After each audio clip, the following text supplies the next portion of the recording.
The auto screen off feature on your Skoda Fabia 3 is a power-saving function that automatically dims or turns off the infotainment screen after a period of inactivity.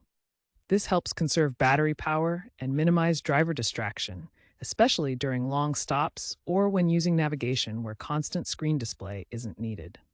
The feature is controlled by a timer, typically 5 to 30 minutes, and is part of the vehicle's energy management system linked to the 12 volts battery. To access the display settings for auto screen off, start by getting into your Skoda Fabia. Start your Fabia and turn on the infotainment system. Press the menu button on the infotainment unit. Navigate through the menu options using the touchscreen or physical buttons to find settings. The exact location of settings can depend on your specific model of the infotainment unit. Within the Settings menu, look for Display Options or something similar. Once in the display settings, you should find an option labeled Screen Off, Auto Off, or something along those lines.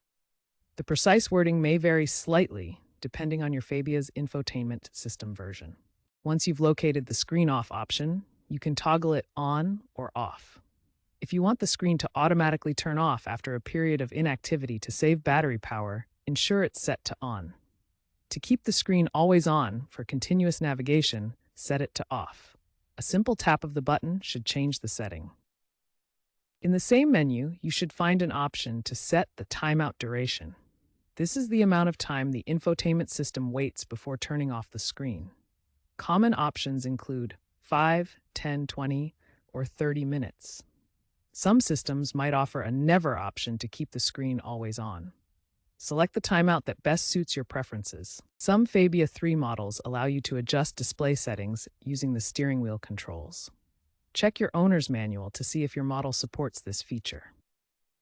If so, you may be able to quickly toggle the auto screen off feature or adjust the timeout without navigating through the infotainment menus. If the auto screen off feature isn't working as expected, start by ensuring the setting is enabled and the timeout duration is properly configured. If problems continue, a faulty proximity sensor could be responsible, which often needs professional repair. Additionally, verify there is no heat damage to the screen, as excessive heat can prevent the auto screen off from functioning. When considering whether to disable auto screen off, keep these important factors in mind. Disabling the feature can drain your car battery faster, especially during prolonged stops or when parked for extended periods. Also, while disabling it can be useful for constant navigation updates, be mindful of driver distraction. The feature helps reduce visual distractions by dimming the screen during inactivity. This feature is mainly useful on older cars with dimmer screens that don't adapt well to lighting conditions. Newer screens automatically adjust brightness to reduce eye strain and improve visibility.